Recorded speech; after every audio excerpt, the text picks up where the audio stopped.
Shalom, queridas.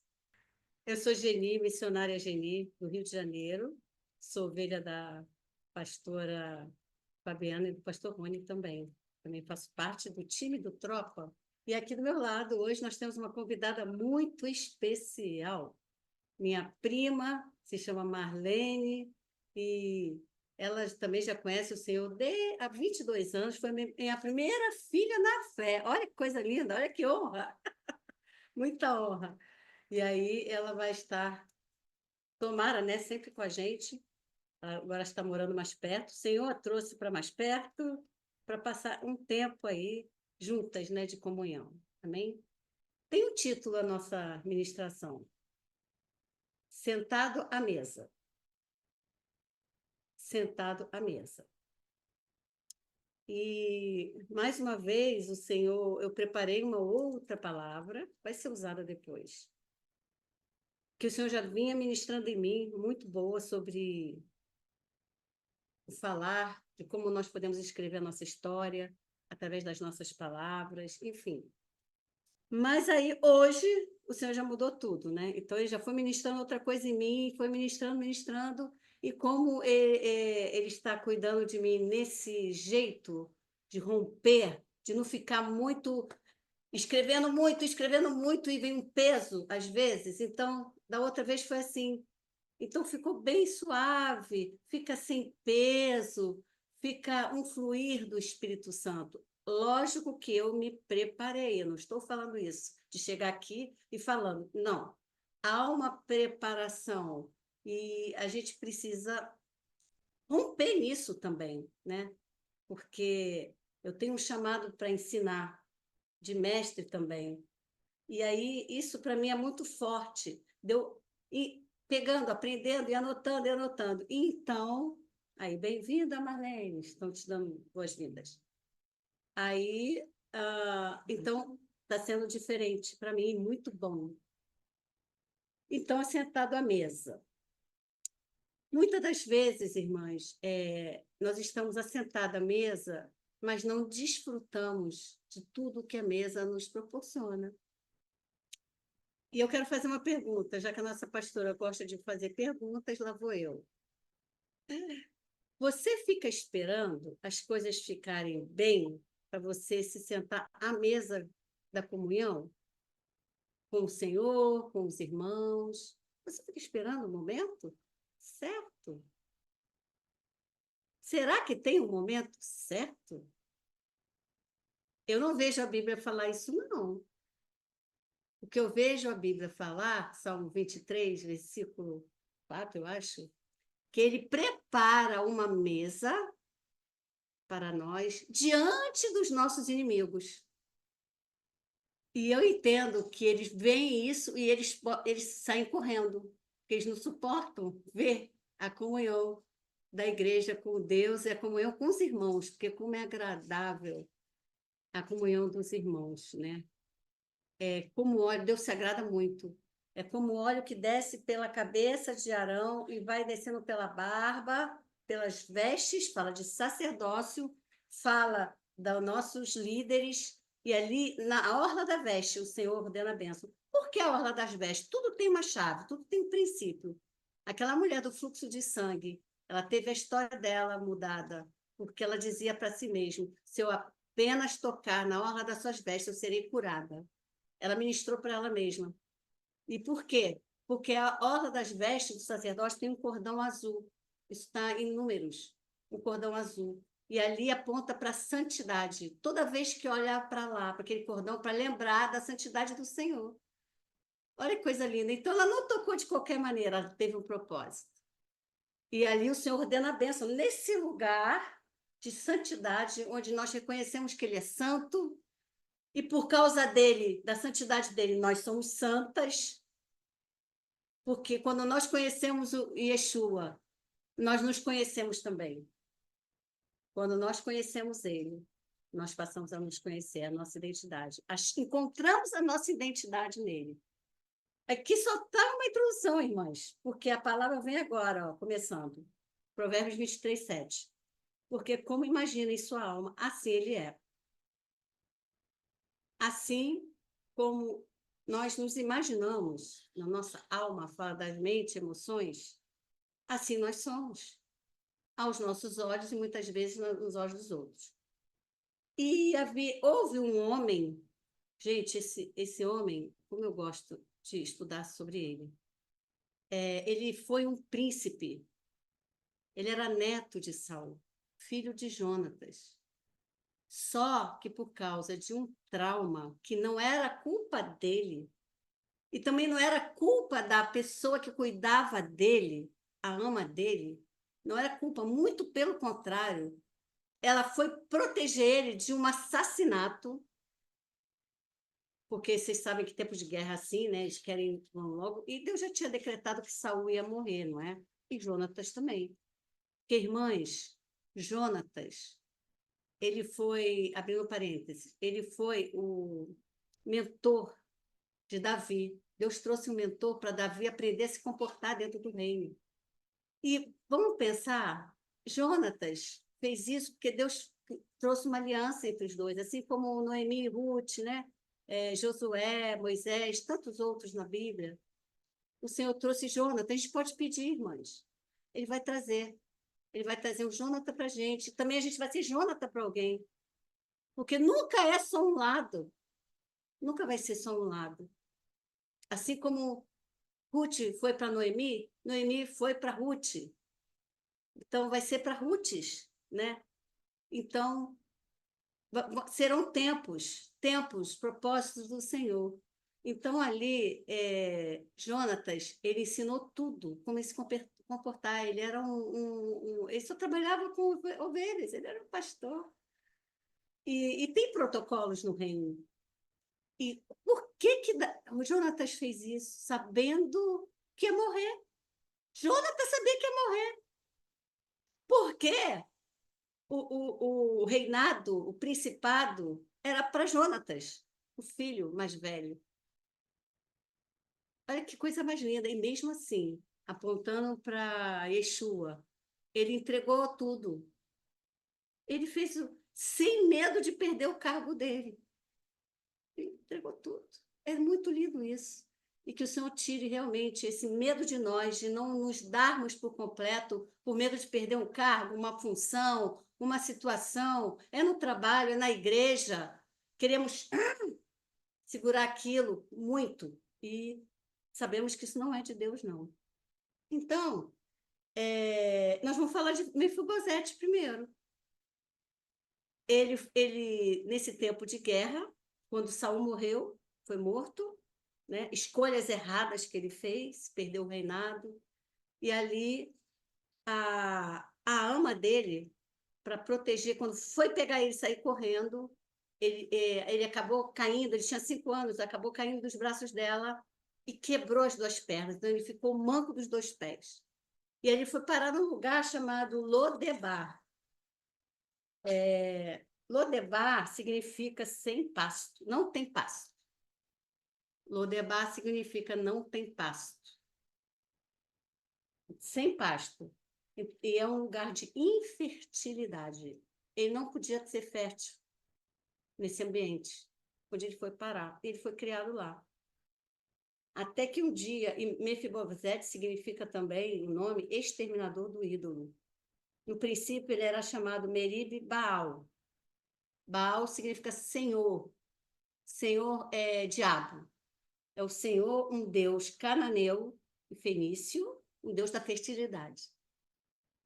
Era o nome dele antes. Talvez, é o que está, né, na história, talvez ele teve o nome mudado dele, porque eles não queriam falar o nome Baal. Então ficou Mefibosete. Ainda colocaram Bosete, que significa vergonha. Piorou mais ainda a história. E ele se sentia envergonhado, ele estava nesse lugar de vergonha. Então ele era um príncipe, não agia como um príncipe, não tinha nem herança mais. Até que um dia o Senhor tocou Davi para usar de bondade, a bondade de Deus. E Davi fez a pergunta, está lá em 2 Samuel, versículo 4. Versículo 4, 1 a 4. ele faz a pergunta, deixa eu ir lá. 2 Samuel 4, vou ler. 2 Samuel 4, versículo 1. Espera aí, não é um não. É um sim. 2 Samuel, versículo 4, 1.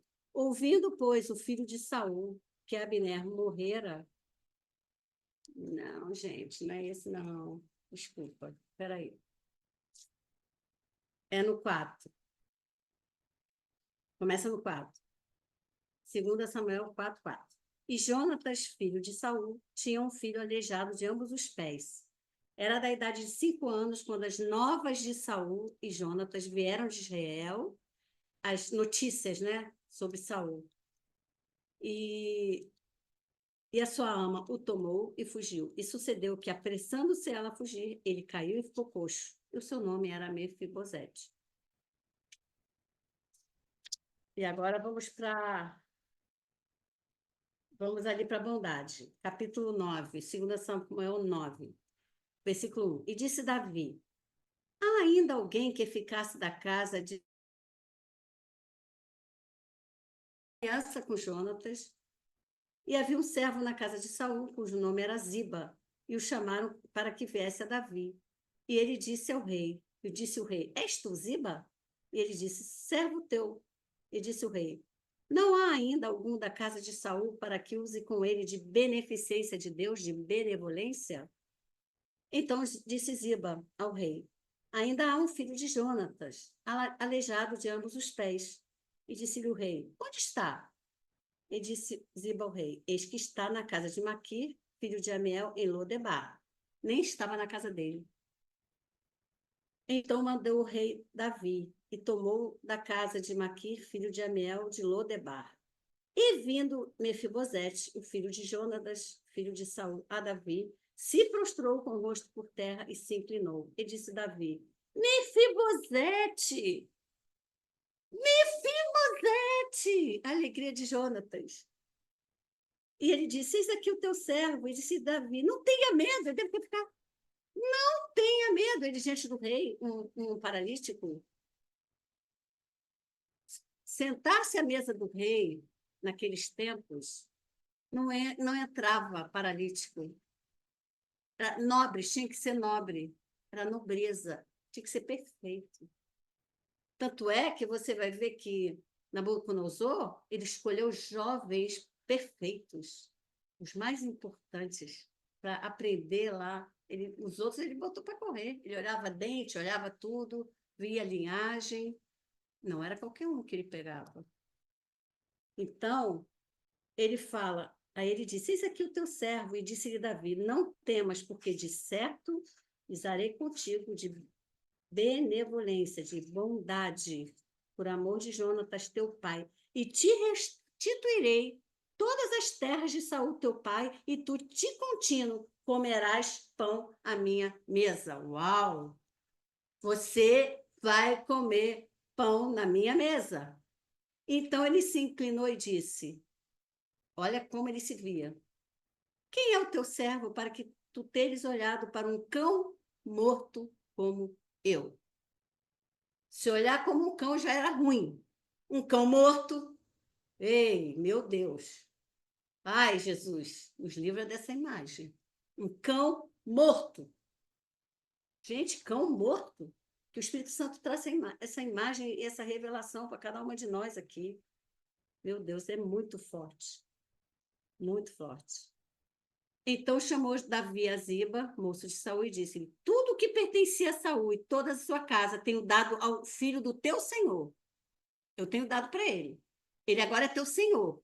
Ziba, você vai ser o servo dele, tá? Você, ó, e toda a tua casa, você vai trabalhar a terra, tu e teus filhos e teus servos, e você recolherá os frutos para que o filho do teu senhor, o filho, para que Mefibosete tenha pão que coma. Mefibosete, filho do teu senhor, o senhor dele era Jonathan, de contínuo comerá pão à minha mesa. Então a gente vê que mesmo depois da morte, não perde o senhorio, não perde. Naquele tempo, era um entendimento que eles tinham. Continuava chamando de pai. Aquele que era líder dele, isso é coisa mais linda. Coisa mais linda, uma honra. Isso trata-se de honra. Coisa linda.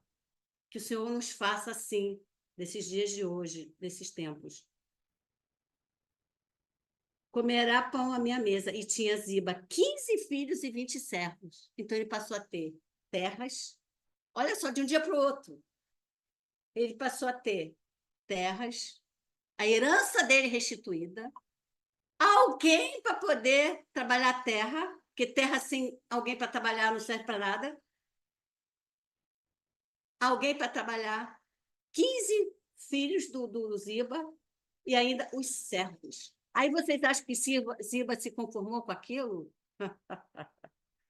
Ah, Jesus. Não, né? Mas vamos continuar a história. E diz Ziba ao rei, o mentiroso: conforme a tudo quanto meu senhor, o rei, manda a seu servo, assim fará o seu servo. Porém, Mefibosete comerá à minha mesa como um dos filhos do rei.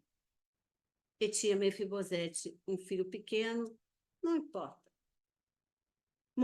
Aí passou a morar, pois, Mefibosete em Jerusalém, porquanto de contínuo comia à mesa do rei, e era coxo de ambos os pés. Acontece que, durante esse processo, Mefibosete, ele não teve alma para suportar a bênção. Ele não conseguiu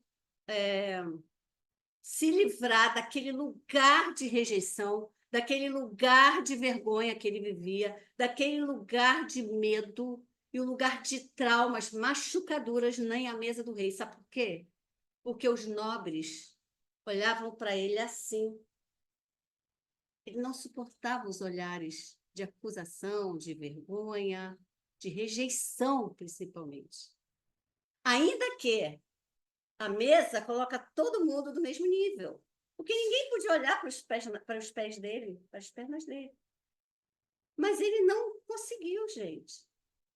A imagem que ele tinha dele mesmo como cão morto não conseguiu que ele trouxesse vida, nem comendo à mesa do rei. E assim é com alguns de nós, de igreja que eu estou falando, que vem do mundo quebrado. Todos nós viemos quebrados, maltratados, envergonhados, mortos para o mundo, mortos, mortos, mortos. Que só em Jesus nós temos vida. E quando nos sentamos à mesa do rei, isso aqui é uma mesa, nós estamos assentados. Não consegue comer, não consegue aproveitar, não consegue aproveitar a herança, não consegue. Porque mais para frente a gente vai ver que no tempo de guerra, o rei espera de nós que nós vamos à guerra com ele. Só que o que aconteceu? Uma traição, uma artimanha maligna para roubar de novo as terras, a herança de Mefibosete. E Ziba fez isso. E aí o que aconteceu? Ele não foi à guerra, mas ele mandou preparar. O que ele podia ir para a guerra? Tinha muro, cavalo, tudo. Ele sem perna não importava, ele podia ir para a guerra, desde que ele mancasse. Mas aí ele pediu para o Ziba fazer, e o Ziba preparou, mas mentiu para ele, criou uma artimanha. Quer ver se está lá em 2 Samuel 19. Vamos para 19. Mefibosete foi fiel, mas por causa da autopiedade, aí que eu queria chegar. Ele tinha autocomiseração. E a autocomiseração é o que fez aquele paralítico lá do tanque de Betesda viver 38 anos paralisado. É o que a autocomiseração faz com a gente. Isso não é de Deus, não. Porque naquela passagem lá, é tão interessante que Jesus chega num lugar onde só tem doente, coxo, mudo, cego, surdo, toda espécie de doentes. E só um Jesus se aproxima para curar. Só um. Esse que fazia 38 anos e estava numa maca. Ele tinha pecado, por isso ele ficou assim. Porque mais para frente, Jesus, quando encontra com ele, fala: vai e não peques mais. No caso dele, foi pecado. Outros casos, não, sabemos. Né? O surdo e mudo de nascença, ele não foi o pecado nem dos pais, nem dele, ele já nasceu assim. E Jesus falou: não, era uma mentalidade que eles tinham na época, tá? Quem nascesse assim, com alguma enfermidade, era coisa de pecado dos pais, que vinham pais, aquela coisa de maldição, né? E Jesus também veio para quebrar um pouco disso. Ele disse para eles: não foi culpa do pai, nem de ninguém. Ele nasceu assim para quê? Para que a glória de Deus fosse manifestada na vida dele. Então, vai ter casos que vai ser assim com a gente. E aí, quando Jesus se aproximou dele e perguntou: que queres ser curado? Aquela pergunta estranha, né? Óbvia. E ele responde o quê? Lógico, Senhor, eu quero. Ai, me ajuda aqui, me ajuda, porque não tem ninguém para me levar. Não, ele foi chorar. Senhor, eu não conheço ninguém. Ai, cada vez que eu chego lá, eu vou lá, mas não consigo. Jesus passou a mão na cabeça dele. Ah, meu filho, coitadinho. É vitimismo, isso mesmo. Luciene. Ai, coitadinho dele. Não, ele só deu a palavra. Ei, acaba com isso agora. Acaba. Levanta e anda. E ele levantou e andou.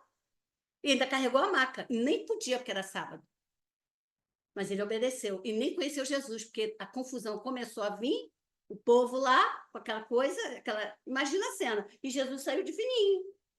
Mas mais para frente, Jesus encontrou com ele, se apresentou e deu a palavra: ó, vai, agora você me conhece, vai, mas não peca mais também. Então, aqui a gente vai ver no 24, 2 Samuel 19, 24. Também Mefibosete, filho de Saul, desceu a encontrar-se com o rei. Aqui a guerra tinha acabado, o rei já tinha vindo, já estava voltando, e Mefibosete foi encontrar com ele, né? E não tinha lavado os pés. Agora, olha só, gente. Olha a falta de entendimento, olha a falta de discernimento. Lógico, era um cão morto. Ele vai ter entendimento de quê? Podia comer o pão maravilhoso que fosse. É muito forte isso aqui. Aí ele desceu e encontrar-se com o rei, não tinha lavado os pés, não tinha feito a barba. Gente, se apresentou todo imundo. A religiosidade faz isso. Ele estava achando que estava jejuando, que estava orando pela paz do rei, para voltar com vida. Gente, ai, Senhor, que o Senhor nos livre disso aí, dessa religiosidade maligna, uma aparência de bom. É, meu Deus. Não tinha lavado os pés, nem tinha feito a barba, nem tinha lavado seus vestidos desde o dia em que o rei tinha saído até o dia em que voltou em paz. Não devia estar muito fedorento. Aí ele estava igual com morto mesmo. Ai, meu pai amado. E aí, e sucedeu que, vindo ele a Jerusalém encontrar-se com o rei, disse-lhe o rei. Aí o rei quis saber. Por que você não foi comigo, Mefibosete? Por que você não me acompanhou na guerra? Ele disse: oh, rei, meu senhor, o meu servo, Ziba, me enganou. Eu fui traído. Porque o teu servo dizia, ele dizia, né? Eu preparei um jumento e nele eu montarei e irei com o rei. Porque eu sou coxo. Então eu vou de jumento, tudo bem. Mas depois disso, falsamente acusou Ziba diante do rei, meu senhor. Ele me acusou falsamente e disse que eu não quis ir. E eu só estava de olho nas minhas terras. É isso que aparece lá. Eu estava de olho só na minha herança, não queria saber de estar junto com o rei, nada disso. Ele mentiu. E aí, por causa dessa mentira, Davi foi e deu as terras, passou todinha para Ziba. É isso que Ziba queria. Todas as terras. É isso que Ziba queria. De olho na herança dele. De 28. Aí no 27. Demais disso, falsamente acusou o teu servo diante do rei, meu senhor. Porém, o rei, o meu senhor, é como um anjo de Deus. Então, faça o que parecer bem aos teus olhos. Ele nem falou assim, ei, eu fui traído, fui enganado, mas o Senhor, eu quero minhas terras de volta. O Senhor me perdoa? Eu fui muito ingênuo, fui muito tolo. Fui igual um cão morto, mas eu não sou mais cão morto. Eu sou um príncipe. Eu quero ser príncipe. O Senhor me ajuda a ser príncipe. Me dá uma chance. Porque Deus nos dá todas as chances, se a gente te pedir. Aí ele foi, não, falou assim, lá no 28. Porque toda a casa de meu pai, olha a imagem que ele tinha até do pai dele, gente. Vê como ele tinha a imagem totalmente distorcida. É isso que a vergonha faz, é isso que as machucaduras fazem, é isso que os traumas fazem se não forem curados, se não deixar curar. Olha lá, ele fala lá no 28, porque toda a casa de meu pai não era senão de homens dignos de morte diante do rei, meu senhor. Que isso? O avô dele era rei. Como assim? O primeiro rei de Israel, escolhido por Deus. Uau! Como assim?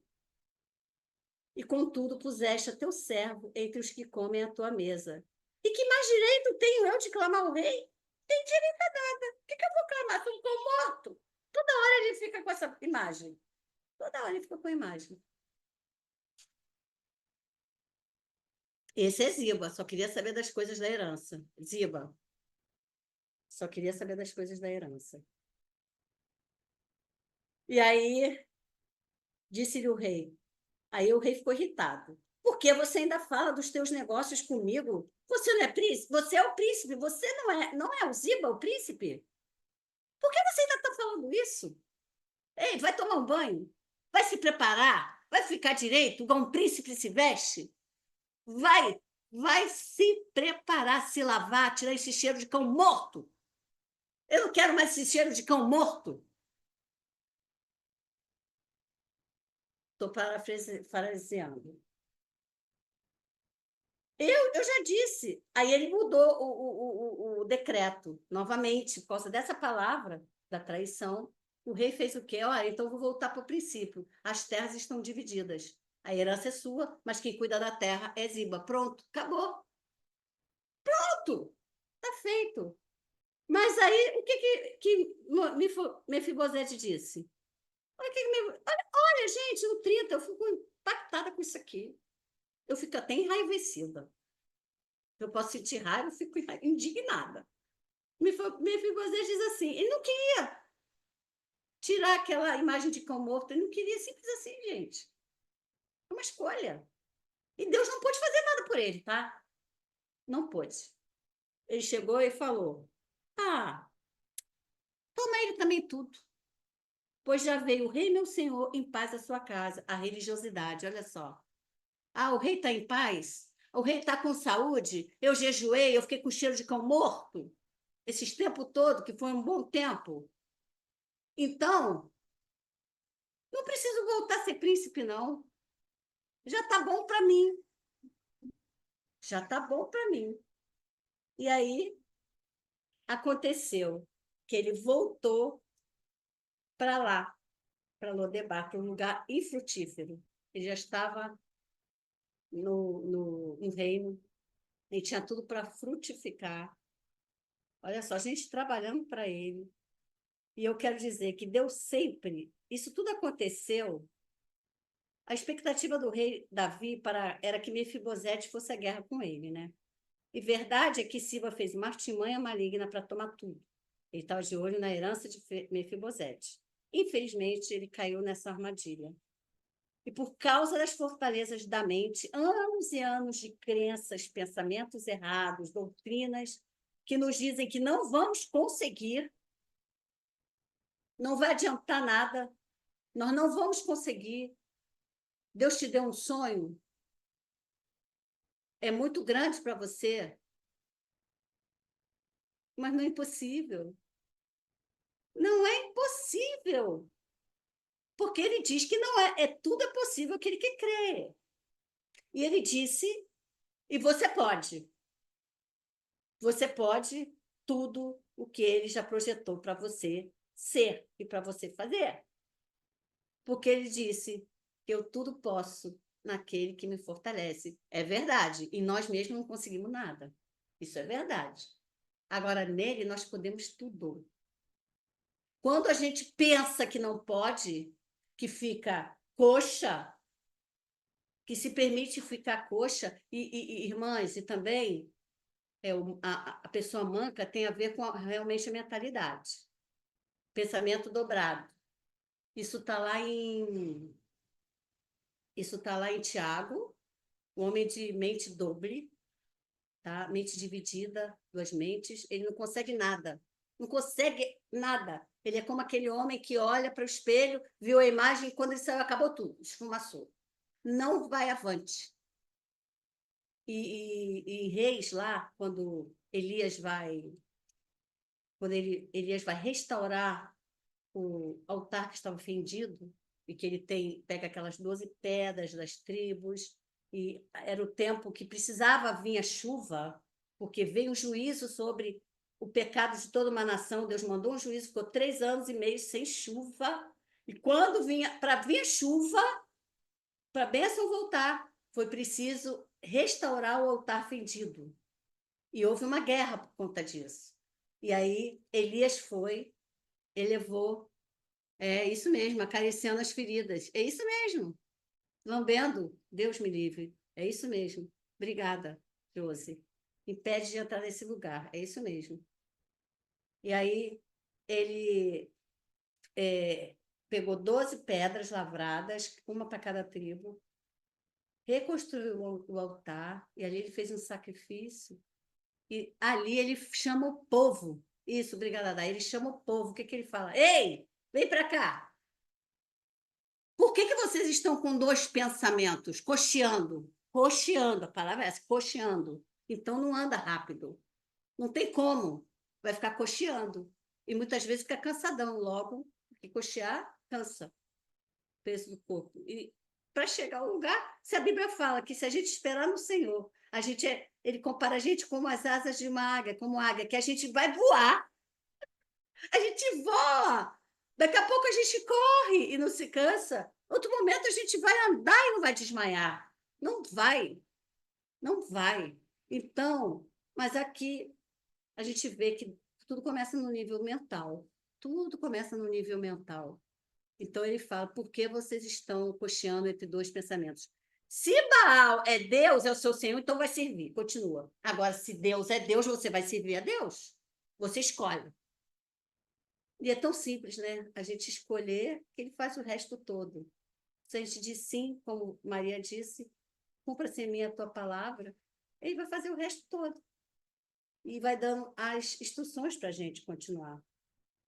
Então, a traição de Ziba, a Mefibosete, que foi leal, foi inocente, isso tudo, tinha o propósito de desonrar o seu senhor, Mefibosete, diante do rei, e ganhar todas as terras da herança de Mefibosete para os seus próprios filhos. O rei acreditou na mentira de Ziba, ele entregou toda a herança de Mefibosete. E aí, nós vamos orar agora. E só lembrando que aquela mulher do fluxo de sangue que eu disse antes, ela não se conformou. Ela não se conformou. Quando ela ouviu falar de Jesus, ela não se conformou mais com aquela situação dela, né? E interessante que essa passagem é tão forte que Jesus não estava nem olhando para ela, ela não estava na agenda de Jesus, não, não, não. Ela, por causa do que ela dizia para si mesma, ela ministrava para si mesma, a mente dela, e ela pensava muito naquilo, algumas passagens que ela pensava, dizia para si mesma, pensava, se ao menos eu tocar nas vestes, eu serei curada. Então, ela criou, ela mudou a história dela com o poder da palavra de Deus. Nós podemos mudar a nossa história com o poder da palavra de Deus. Nós temos essa parte na responsabilidade. Assim como imagina em sua alma, assim ele é. Mefibosete não confiou em Deus e não conseguiu entrar nesse novo ciclo que Davi tinha, que Davi foi usado pela bondade de Deus para que o propósito de Deus fosse cumprido na vida dele. Então, infelizmente, vai acontecer, gente, assim, na igreja, que o propósito não vai ser alcançado por causa das escolhas erradas e porque não saiu de um ambiente de morte, não procurou conhecer Deus, para também se conhecer nele. A nossa identidade é conhecida quando nós conhecemos ele, porque Jesus pergunta, ele quer saber, quem vocês dizem que eu sou? Ele quer ouvir da gente. Ele ouvia dos outros, falando, tu és um profeta, eles dizem que eu sou um profeta, eles dizem que eu sou o Messias, eles dizem que eu sou o mestre, mas vocês dizem, vocês. Aí, logicamente, que só com a inspiração do Espírito Santo, Pedro veio e revelou. Só pela inspiração do Espírito Santo. Nós não podemos falar isso de nós mesmos. Ele disse: Tu és o Filho de Deus vivo. Tu és o Cristo, o ungido de Deus, o escolhido de Deus, que desde a fundação do mundo já se falava, os profetas todos, aqueles que nós estávamos esperando, é o Senhor. Tu és o Filho do Deus vivo. Aí o que Jesus respondeu? Uau! Isso não foi dito por carne nem sangue, por gente humana, não. Essa palavra veio direto do trono de Deus. E por causa desta revelação, por causa desta pedra, eu vou iniciar a minha igreja. Por causa dessa palavra, eu vou fundamentar a minha igreja. E aí ele nos deu as chaves do reino. Ele nos deu as chaves do reino. Então eu quero orar agora, depois a gente vai à ceia, né?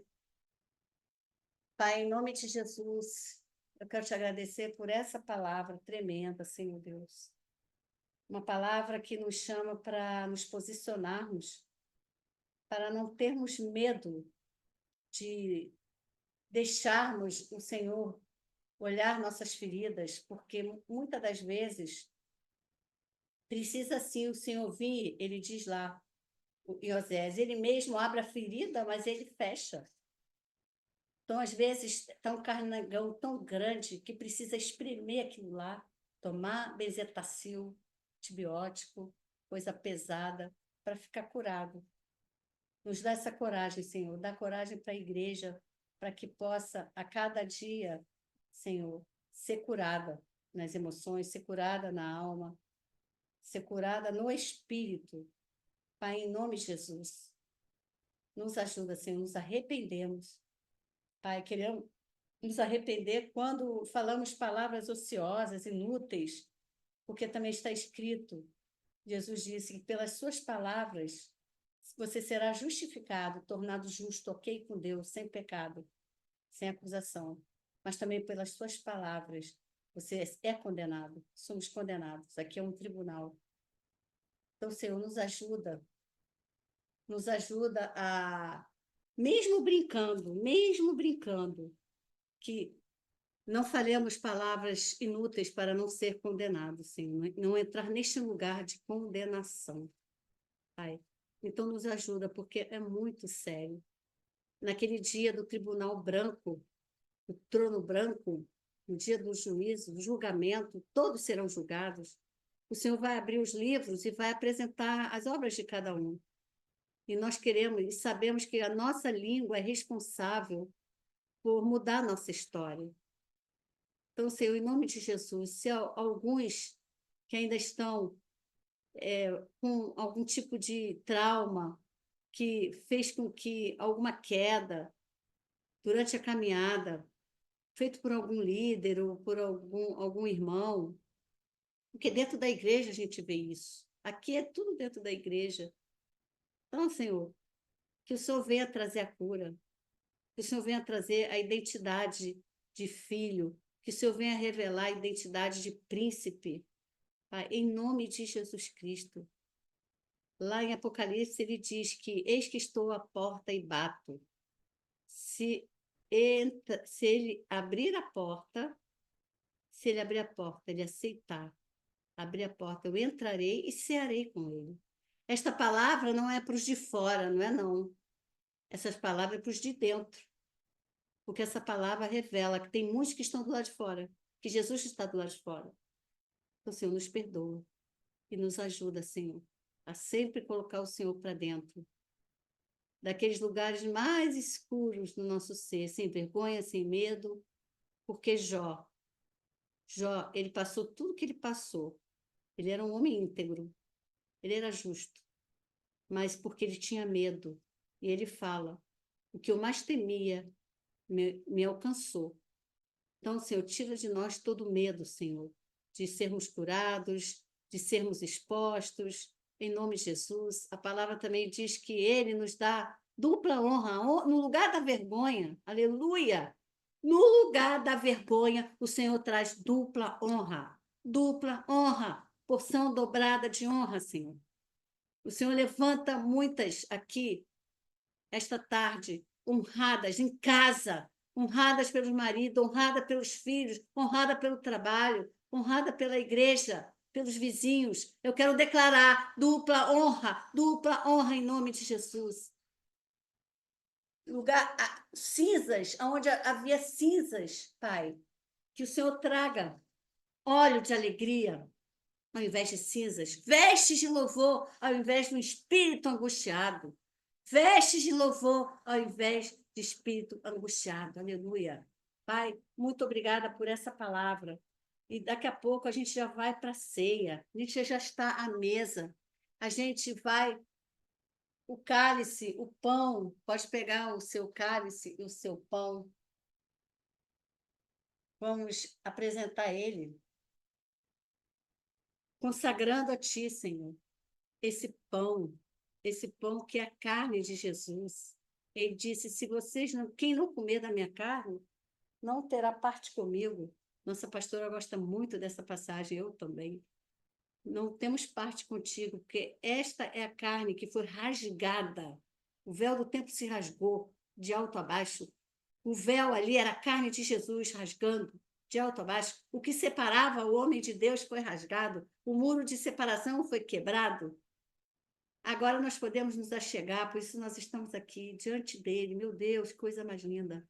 Sem culpa, justificados pelo sangue, sem culpa, sem acusação, sem medo, sem condenação. Somos justificados, somos considerados justos. Muito obrigada, Senhor, que ao comermos desse pão e bebermos desse cálice, Senhor, estamos renovando a nossa aliança contigo, Senhor, para que nós tenhamos uma nova história, para que o Senhor use de benevolência conosco, que o Senhor use de bondade conosco. A bondade e a misericórdia já estão conosco todos os dias da nossa vida. Nós temos duas companhias que nos seguem, elas nos seguem. Pai, que nós sejamos atentas a isso, Senhor. Bondade e misericórdia, que nós possamos receber a bondade e a misericórdia, e que também que sejamos bondosas e misericordiosas com os outros, Senhor, porque tudo que nós recebemos de Ti, nós precisamos dar. Nós não estamos aqui para ficar gordas, gordas, gordas, não. Mas então o Senhor nos ajuda, Senhor, a ser bondosas, exercer bondade aos outros e misericordiosas com os outros, que misericórdia, não olhar para as faltas, não olhar para as faltas, olhar para as qualidades, em nome de Jesus. Amém. Podemos comer e beber.